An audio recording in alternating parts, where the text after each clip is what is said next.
For generations, humanity has spoken about the second coming of Jesus Christ, with trembling voices filled mostly with fear. Sermons painted skies splitting apart with thunder, nations collapsing beneath judgment, stars falling from heaven, trumpets shaking the earth, and every hidden thing exposed before the blazing glory of God. Entire movies, books, and prophecies focused on catastrophe, apocalypse, beasts, plagues, and the terror of final reckoning. But beneath all the fire, beneath all the warnings, beneath every prophecy echoing through Scripture from Genesis to Revelation, there exists another truth so breathtakingly intimate that many people overlook it completely.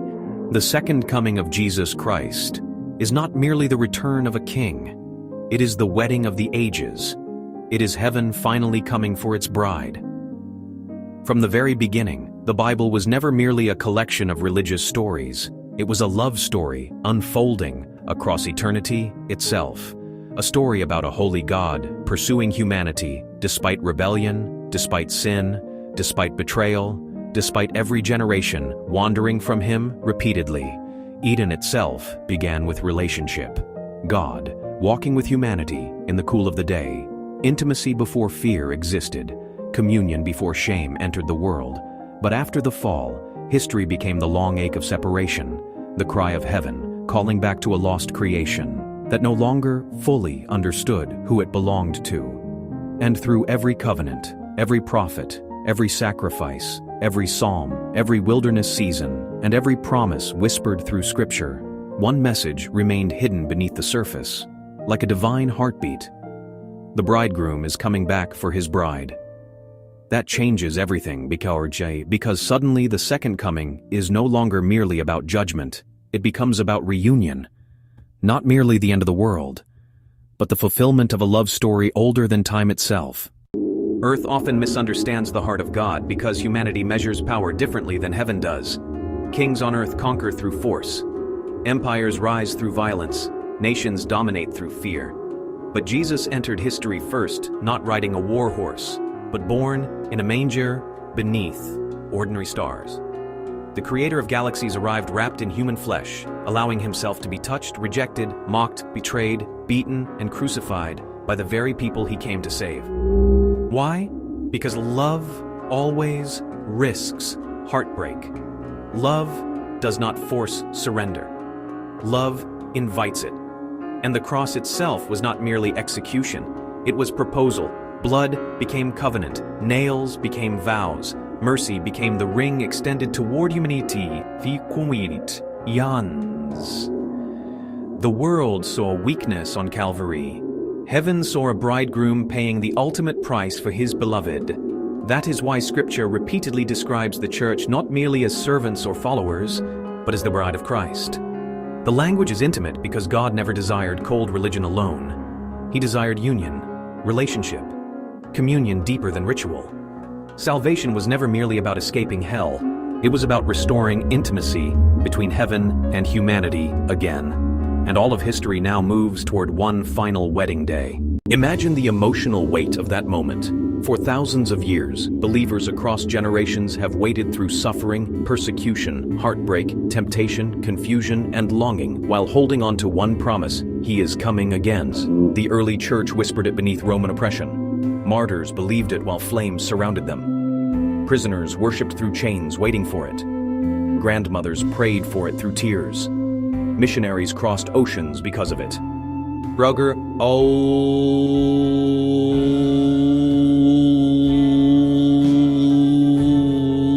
Darkness because of it. Entire civilizations rose and fell while heaven continued preparing for one cosmic reunion. The bridegroom never forgot his bride, not once. Even when humanity chased idols, even when churches became corrupted, even when nations rejected him, even when hearts grew cold, still heaven prepared, because divine love is patient beyond human comprehension. Modern culture often portrays the return of Christ as purely terrifying.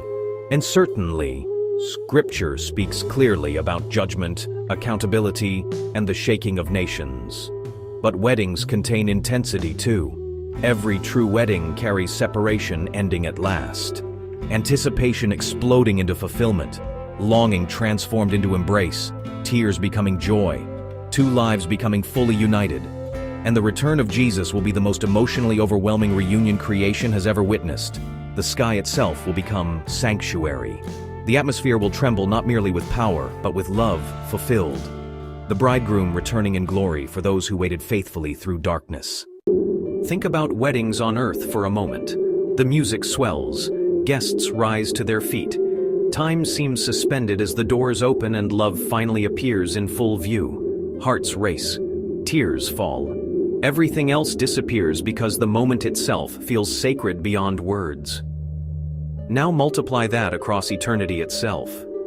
Imagine billions redeemed through grace standing before the one who carried nails in his hands because he refused to abandon them. This is not merely prophecy. This is consummation. Every lonely prayer answered. Every hidden tear remembered. Every faithful act seen. Every wound redeemed, every longing fulfilled in the presence of Christ himself.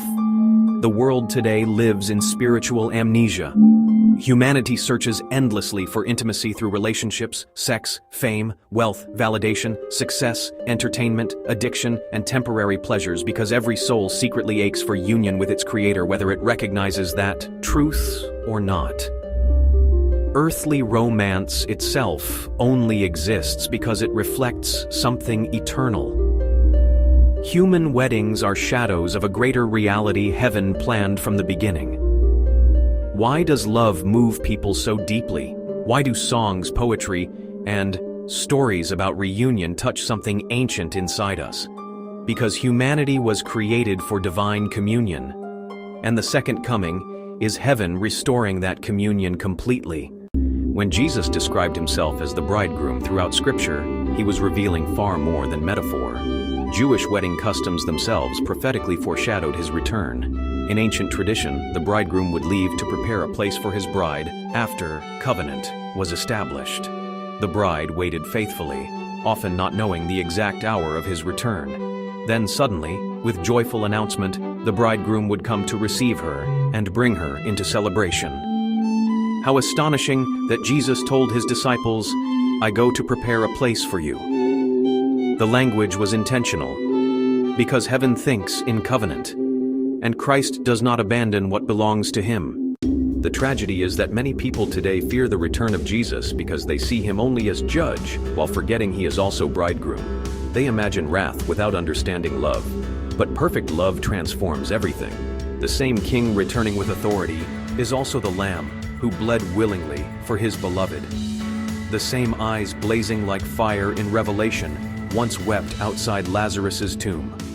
The same voice shaking nations once spoke gently to outcasts society rejected. This wedding will not resemble earthly ceremonies filled with temporary vows and fragile promises broken by human weakness. This covenant is eternal, unshakable. Death itself already lost its power through resurrection. Sin no longer has final authority over those redeemed by grace.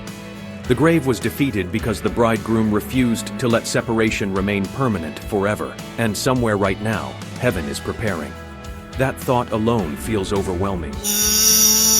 Imagine the halls of eternity, alive with expectations. Angels standing in awe of a love story they themselves cannot fully comprehend. The marriage supper of the Lamb waiting beyond time itself. Creation groaning toward restoration, while history moves steadily toward one climactic moment where Christ and his redeemed people are united fully forever. The second coming is not heaven abandoning earth. It is heaven invading earth permanently. No more separation, no more distance, no more praying through silence, no more sickness, no more funerals, no more betrayal. No more war, no more loneliness. The wedding of the ages ends exile forever. That is why Scripture says, the Spirit and the bride both cry out, "Come." Not merely out of fear of judgment, but out of longing. Love always longs for presence, and the deeper someone falls in love with Jesus, the less his return feels terrifying, and the more it feels like home finally arriving. The modern world struggles to understand this because modern culture often treats faith like obligation instead of relationship. But Christianity at its core is not merely moral behavior modification, it is covenant love. a holy God pursuing imperfect people relentlessly through grace. The cross proved his devotion already. The resurrection proved his victory already. The second coming will reveal his faithfulness completely. And perhaps that is why darkness intensifies before dawn. The earth grows spiritually restless because creation itself senses history approaching a call some concern. Wars, confusion and division, moral collapse, loneliness, technological obsession, spiritual hunger, all of it reflects humanity searching desperately for what only Christ can ultimately fulfill. The world keeps trying to build heaven without God and repeatedly creates emptiness instead. But one day the true bridegroom will appear. Not digitally, not symbolically, not metaphorically, physically, gloriously, irresistibly. And every counterfeit love story will suddenly pale beside the reality of standing before Jesus Christ himself. Can you imagine the sound of redeemed humanity, worshiping without fear, shame, or limitation at last? Can you imagine seeing the scars in his hands and realizing fully that every sacrifice, every trial, every act of faithfulness was worth it? Can you imagine the emotional collapse of finally seeing the face of the one who carried you through every hidden battle you survived on Earth?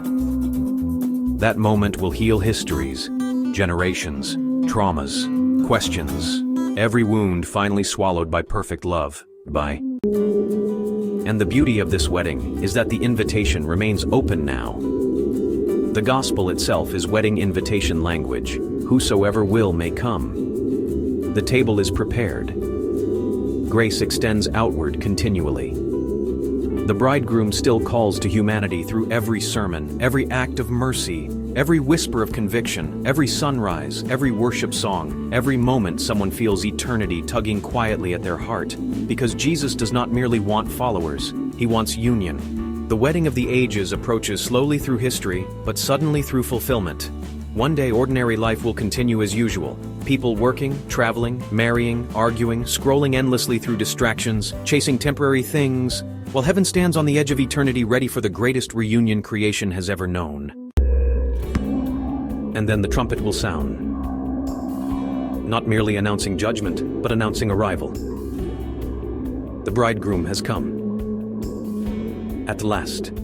And every faithful soul across history will realize in one breathtaking instant that they were never merely surviving religion on earth. They were being prepared for a wedding beyond imagination. If you enjoyed this video, please subscribe to Cloud Chasers 777 via YouTube.